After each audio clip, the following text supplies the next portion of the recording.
How are we all doing, everyone? So one of the big scary things when it comes to saltwater aquariums is actually mixing the salt water.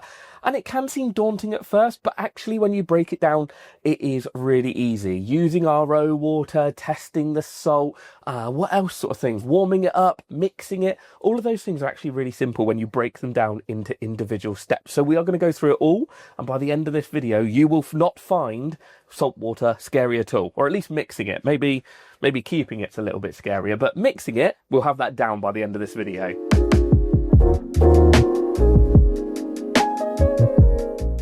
Now, first things first, we probably should do an inventory of all of the things that I use when doing a water change. Now, one of the main components, obviously, is water, and this is RO water, or reverse osmosis water. Now, this is essentially well-filtered water, really, really well-filtered water. There should be nothing left in there. Now, you can buy RO units for your house. I own one. I just haven't got around to setting it up. So I always buy mine from my local fish stores, reputable fish stores. If you walk into a fish store and their coral tray looks covered in algae and doesn't look great, probably not worth buying their water. But we've got loads of decent fish shops around here that sell RO. So I buy it at the moment, but that's the first component. Now, obviously, the next component is salt. Now, we are obviously keeping a mixed reef aquarium, so we have got a reef salt, which we'll get into choosing salts a little bit later on in the video. Now, with those two main components out the way, there are other little items that you need to get this job completed. A pair of scales for weighing out the salt, a jug and a cup, generally for scooping and weighing out the salt. We've also got a thermometer, which will come in useful once we start warming the salt up. Refractometer or a hydrometer, depending on how you're going to test your salt water. We'll get into this more in a minute. There's lots of steps to cover, but hydrometers generally aren't as good as refractometers. And lastly, the two electrical items, a power head to chuck the water around and circulate it, essentially mixing your salt water, and obviously a heater to heat it up. I have also got a clean bucket, which will probably mix the water in for this video. Normally I mix it in these barrels, but for this it will probably be easier to do it in a clean bucket. The more equipment you've got, the easier it generally makes it. So probably the first thing to discuss is why we're going to be using RO water and why we can't just use water out of our tap. And there's several different reasons. Well, actually, no, there's not several. There's loads of different reasons why I don't do it. So most of the time, the problem with using tap water in a reef or saltwater aquarium actually comes from the things that are in the tap water.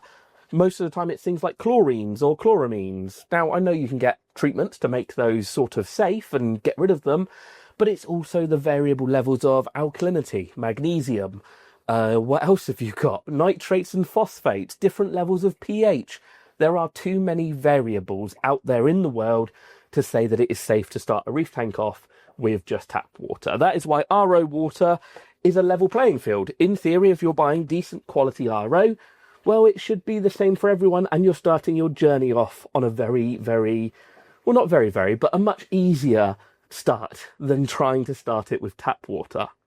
Now, I know there will be people out there that will say, well, I've kept reef tanks on tap water for years and years. Absolutely, it does work for some people. I would say from the 20 years I spent in the hobby, I could probably count on one hand how many people it worked for. But we'll get into that a little bit later on in the video. We've got some more bits and pieces to go over with regards to tap water. But I do want to start mixing some salt water ready to water change that tank.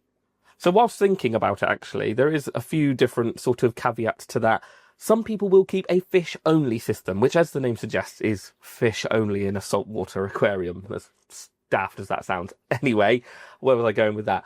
Those tanks are a little bit more forgiving. They're a little bit hardier, I guess you would say. You know, corals are one of the most sensitive things. So if you are doing a fish-only system, you may get away with tap water. When you're looking at coral growth and actually not having algae, then really, I'd say RO is the way forward. So I was just filling up the bucket whilst actually talking, and I've realised how awfully noisy pouring water into a bucket right next to the microphone is.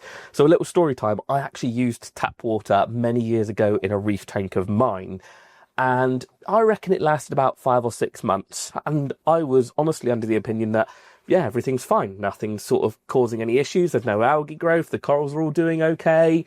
Why do I bother using RO water? And we had very clean tap water where I was. It wasn't until I hit about the 6-month mark that all hell broke loose and we started getting really bad algae, and it essentially turned into a big mossy forest of hair algae. It looked more like a planted tank than it did a coral tank, and that was just because of those build-up of nutrients. You know, the rock was absorbing the nutrients, those nutrients are sitting in the tank, not being used up by anything, and eventually they got to a point where the algae was like, winner, this is great, and it took over. So yeah, I have done it, and it didn't go well for me, and that's why I warn you against it. I'm going to quickly fill this up off of camera so it isn't noisy for you all. So we've got about 6 litres of RO water in our bucket ready to be mixed. Next step is our salt. Now, as a quick overview of salt, not all salt is created equal. There are varying different brands out there with varying different things that they aim for, I guess is what you would say. Most of the time that you pick up a high quality reef salt, you'll be absolutely fine. It's one of those things that really you don't want to scrimp on and try and save on, because later down the line that could mean your corals aren't growing as quickly or your corals aren't colouring up as quickly. You know, what's the point of a reef tank if you are not looking after the animals at 100%? Now, we started our little reef tank off with the Tropic Marine reef salt, and in all honesty, once you start with a salt, it's best to really stick with the same brand. The values in every different salt type and salt brand, as it were, can vary. Calcium, magnesium, alkalinity, they can all be slightly different, and your corals will get used to that, especially if you're doing regular little water changes and keeping those values at a stable level. If you go from one salt that's got a lower level of calcium, maybe more suited to like soft corals, and then you buy a salt brand that's more suited for hard corals and has a higher level of calcium, it's not as complicated as that sounds, and you do a big water change of like 25% and your calcium goes from here to here, well, that might stress everything out. So if you are going to swap salt brands at any point, do it gradually. Do a few little 5 or 10 or maybe 20% water changes at a push, and just slowly change over to the new type of salt, and your corals, fish, inverts shouldn't really have a problem with adapting. I've seen loads of people do it. I've done it myself. It's just something to be wary of when you are dealing with it. Most people aim for their salinity to be as close to sort of natural seawater as possible. Now, if you're using PPT, which I'll show you in a minute when we use the refractometer, if you're using PPT, you aim for about 35.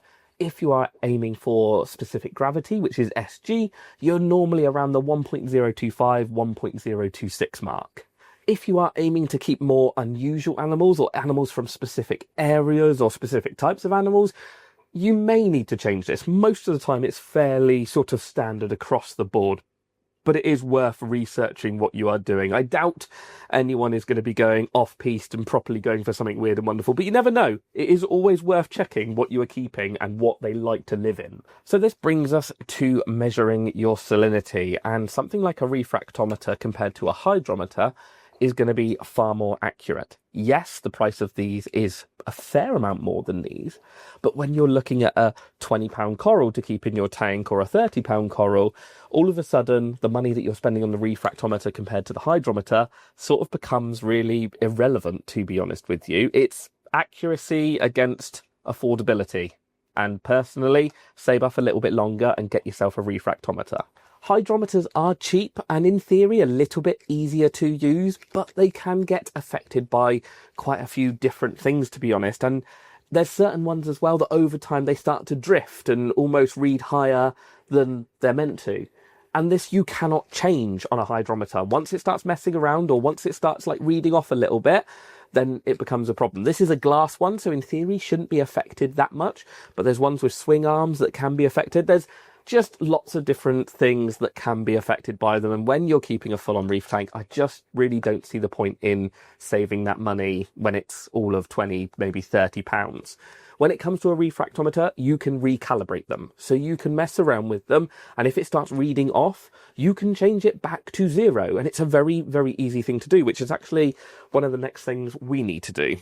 Now, calibrating refractometers is actually really, really simple. I don't think there's any different ways of doing it, but there might be. This is generally a standard refractometer. You've got a little plastic lid, this prism here that you drop the water onto, shut that one down, look through the end, and it will give you your readings. Now, recalibrating them or calibrating them is as simple as getting a little bit of fresh water. So I use RO for this, popping it onto the glass there, shutting the lid, making sure that there's not really any air bubbles, and then looking through the end to check that it is reading 0. Obviously, when using RO water, in theory, there is no salt in there, so this should read 0. Nothing in there at all, which mine is reading slightly higher. Let me move the camera and see if I can get you all to see it. Now, this is what you see when you look down through a refractometer, and I'm not too sure if you can see the differentiation between the white at the bottom and the sort of darker blue at the top. But this one is running just slightly above that 0 mark. Not much, but it will be enough to mess around with our readings. So we've just got to adjust this one back down. So all we do is grab our little mini screwdriver, and there's a little screw on the top of this. And what we can do is look through it and then adjust it to bring it back down to 0. And it is a minute adjustment, but that is done. Now, whenever using these, you want to make sure they are clean afterwards, because if you leave a little bit of RO water on the lens, or you leave a little bit of salt water on the lens, then that can skew the next results quite badly, because obviously it's only a little bit of water on there. The same for your pipette. If you're using the same pipette to get RO water out, and then you're using it to get your salt out, if you leave 0.5 ml of fresh water in your pipette, well, it's going to mess around with the results. Now, I thought I would just test the tank to see what level we are running at. We should be fairly good. So as you can see from the refractometer results, our salt water is fairly spot on. We don't really need to change it. We just need to mix a little bit of water ready for that water change. And to be honest, I think you can see the whiter, lighty blue down the bottom compared to the darker blue on the top now. And where those lines meet is where your test result is. So as I say, refractometers are so easy to use as long as you keep them calibrated. So the refractometer can go back in its box until we are ready to use it in a minute once we get this salt water mixing. So we need to measure out some salt. I feel like I've just been lifting buckets and barrels up and down from this table for this whole video pretty much, but I want to do it somewhere where you can all see it easily. That was a hideous beep. 0 that one out. Get that one on there. That button to 0 it. Right, there we go. We're at 0. Now, one question we did used to get a lot when working in the shop was how long can you store the salt water for? And to be honest, there wasn't ever really a definitive answer. Some people will say you can store it for months and months on end and there'll be no problems as long as you mix it and aerate it and sort of warm it up at the other end, ready when you're ready to use it. There should be no issue. Personally, I always err on the side of caution, and I'll always teach to be erring on the side of caution, because the longer you leave it, the more likely you are to possibly get a contaminant in there. You're more likely to, I don't know, leave it in direct sunlight and get some weird algae growing in there. It's not a definitive, but it's a possibility. I normally mix mine and use it within a day or so, or at least I try to anyway. We're not working on the scale of some shops or some sort of big, massive reef tanks, or I'm not yet anyway, where they'll have like sealed off barrels or sealed off tanks just for mixing salt water. They can keep it heated, they can keep it circulated, and in theory, they could keep it indefinitely. Like, there's no different to keeping it in a tank. It's just there's live stuff in a tank. But I'd always say to err on the side of caution, use it up as quickly as possible. Don't leave it sitting around. The longer you leave it sitting around, the more likely you are to drop something in it or contaminate it with something, or who knows? Who knows? There is really no definitive answer. Personally, I would just get it used up as quickly as possible and it's done, dusted, nothing to worry about. Now, I think I may have already said this, but every manufacturer of salt has a slightly different sort of measurement, as it were. This one here is roughly 37 grams of salt per litre of water. I nearly poured that in without that being on. 0, please. 37 grams per litre. I've got 6 litres. 37 grams times 6. Where's my calculator? Hang on. Let me bring you back. Right, so 37 times 6 is 222 grams. I might cut that last bit out so you don't see my mathematic incompetence. To be honest, I've never done my 37 times table or my 6 times table up to 37. 160, 222. Stop talking. Concentrate on what you're doing, Matt. 222. We need 2, 2, 3. 2. Perfect. So that there should give us the right amount of salt to mix with our bucket of RO water. Now I will get my heater and also my little pump placed into here. I should be able to suction that one to the bottom and then put it round. With the heater, one thing to make sure, if you're using a plastic bucket like me, that the actual glass at the bottom isn't touching it. I very much doubt it would melt through it in most cases, but again, it's better to be safe than sorry, and that is why I use suction cups on everything and stick it to the bottom of the bucket. Right, they're both in. So we'll get them both turned on. Pump's a little bit close to the surface. We'll need to angle that one down in a second. That is the heater and the pump on. That is very noisy. So let's angle that pump down like that. That'll be better. Won't make as much noise then. So now we've got that done, we can start putting our salt in. Now I wouldn't say to dump all of this in one go, because generally a salt dump like that won't be appreciated by your pump. You know, if it gets all in there and sort of clogs it up, it might even sort of damage the motor. So yeah, it gently does it, but most of the time these pumps are designed to sort of move a little bit of salt or whatever you are pouring in there. Whilst it's mixing, it is just a waiting game, really. I will wash all the salt off of my flamingo cup, but you are just waiting for all of that salt to dissolve into the water. If you are manually stirring it, which I'll be honest, I've done it and it's a pain, you're going to want to come back and properly stir it up every few minutes to make sure you're getting all of that salt mixed in.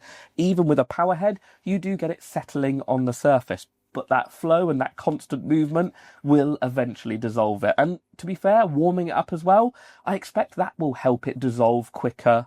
Yeah, I'd expect that would help it dissolve quicker as well.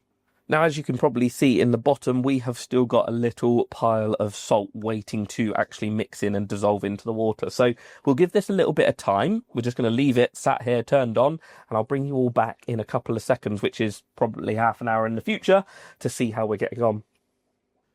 And we are back, and it seems to have all mixed in. It's definitely not warmed up to the right temperature yet because the orange light is still on the heater, but we can discuss the next steps anyway. So once it's all mixed in like that, you can go ahead and check it with your refractometer. Personally, I'd probably leave it a slight bit longer just to make sure that temperature is right up there, because it can have an effect on your readings, especially if you're using hydrometers. They can actually be affected by temperature sometimes if it's drastic. So I would probably leave it a little bit longer, but just repeat the exact same process as what we done in the reef tank earlier, where we went through, dropped some of the water onto there and checked it over. When you're first starting out with mixing salt water and RO together and getting those readings right, sometimes it's actually better to be a bit more cautious. So maybe mix in 80% of the salt, check it, see where it's at, and then you can put the rest in, especially when you're getting used to those measurements and getting used to the salt that you're using. It's just one of those things. When I first started, I was overly cautious and I would put, maybe 50% of the salt in, check it. Oh, we're halfway there. Put the other 50% in and do it like that. You will get it wrong. There's no doubt in that. You will get it wrong at some point. You will measure it wrong. You will put too much water in there. The measurements on your bucket, even though I've got them on this bucket, might be slightly off. So it is always worth checking and then maybe adjusting. So you might need to add a little bit of RO to it, or you may even need to add a little bit more salt to it.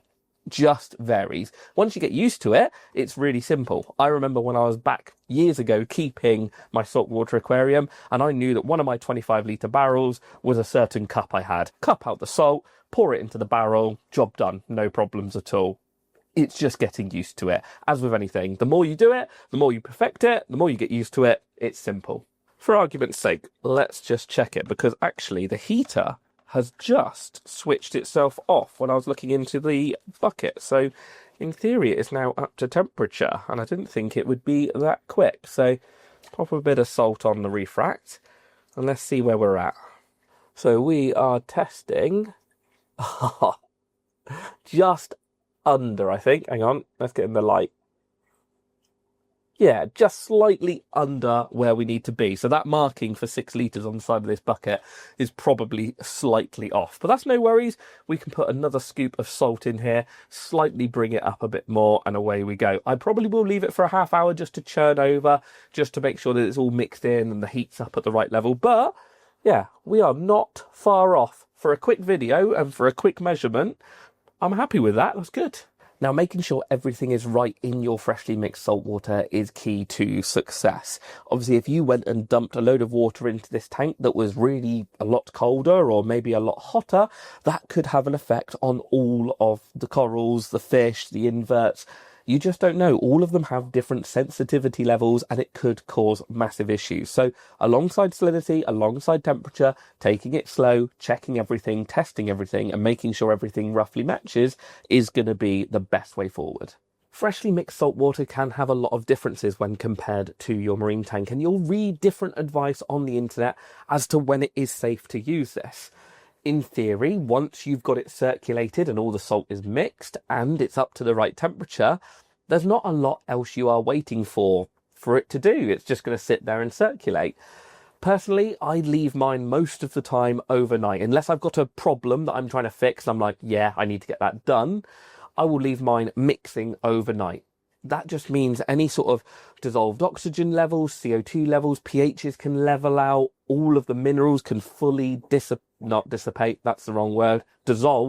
into the water. It's just all these different things, and I just like leaving it overnight. It gives me a good time period, and it also gets me into the swing of things that I'm not trying to rush it. I'm not trying to rush and get the salt in there and get the salt water out.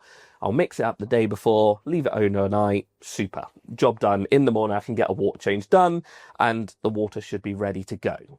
Most modern reef salts have all of the trace elements and minerals mixed into them that you need to run a healthy reef tank. There's nothing much else that you need to add at this point.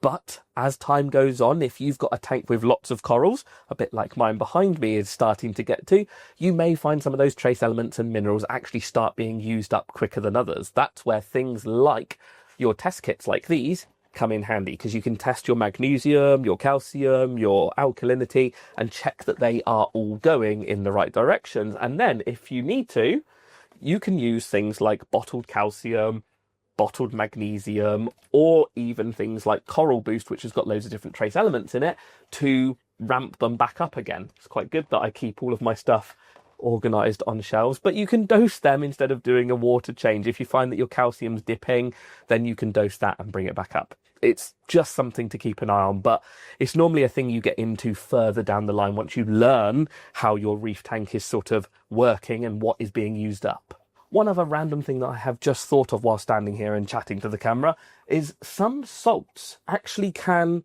settle out over time. I've actually heard it that they've done a test, and when they were delivering salt to a shop or to a sort of facility, when it was on the back of the lorry and it was being shaken, some of the trace elements and minerals would separate out. I can't remember exactly which ones, but you would end up with a layer in the salt bucket that was higher in, I don't know, magnesium or higher in iodine, just because of the way that it was being shaken, and those larger and smaller particles would separate.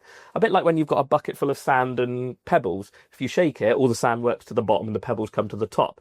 It just does do it in salt buckets every now and again. So I do roll my salt bucket, clip the lid on, give it a roll around and give it a good mix up. It's not something that really has a massive effect, but I think it's just something to be aware of. That actually probably leads us quite nicely into what problems or what mistakes I used to see regularly, or not regularly, but used to see every now and again in the shop. And I did write a list for this because I knew that I would forget some. So not using RO water, we've already discussed that. But like I say, that can lead to a build-up of nutrients in your aquarium, and it just causes problems later on down the line. You might get away with it for 3 months, 6 months, a year, 2 years. It will probably catch up with you at some point. So yeah, I would say always using RO was a big thing. Relying on uncalibrated refractometers or very, very old hydrometers that are a bit broken, let's be honest.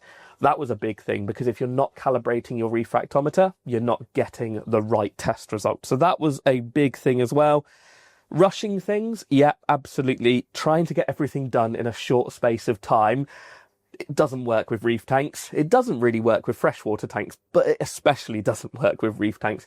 Taking it slow, getting things mixed up a day in advance just gives you that sort of buffer zone and that room to wiggle if you need to. So that is a big thing. Rushing things was huge. Next one, adding mixed water and mismatched temperature or salinity. This is one that used to happen. Again, being too quick, being too fast, trying to mix it up, and it's not properly mixed, and you end up pouring a little bit of unmixed salt into the tank. Awful. Like when you're using the barrels, you know, the clear barrel I was using at the start, you can't always see unmixed salt in the bottom of those barrels.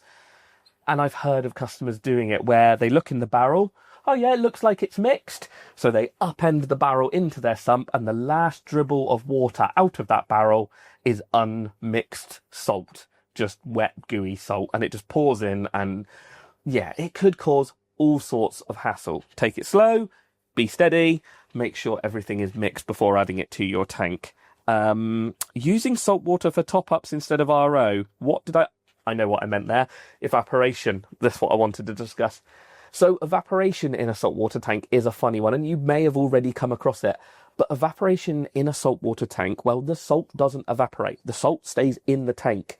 So if you have evaporation and your water level drops, if you were to use salt water to top that up, your salinity, your saltwater level, will get steadily higher. You will end up with a saltier aquarium.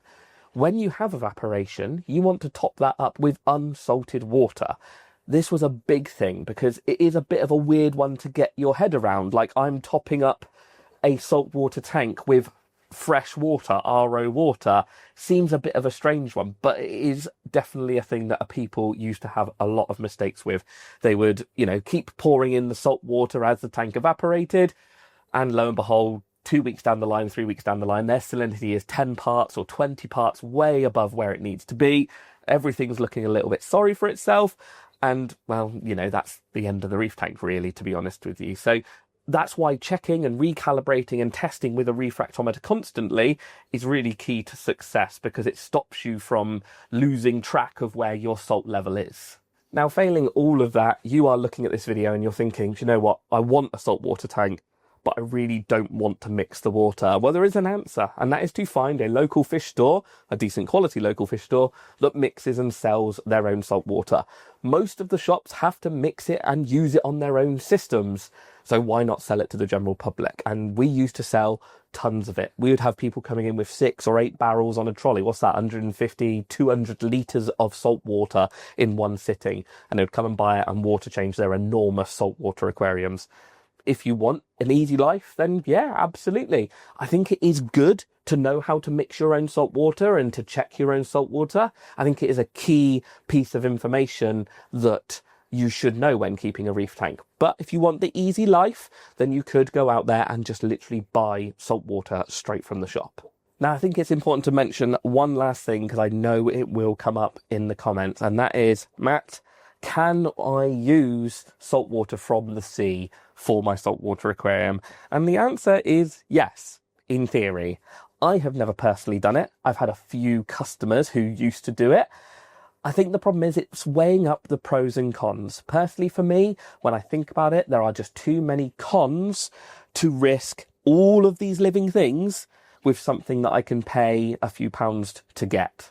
Like, it really doesn't make sense to me. You don't know if you are picking it up from, an area that's just had a boat go through and there's loads of diesel in the water. Most of the time, the easily accessible places around the seaside or the shoreline are built up populated areas, and you don't know after a heavy rainfall what's washing down into that water.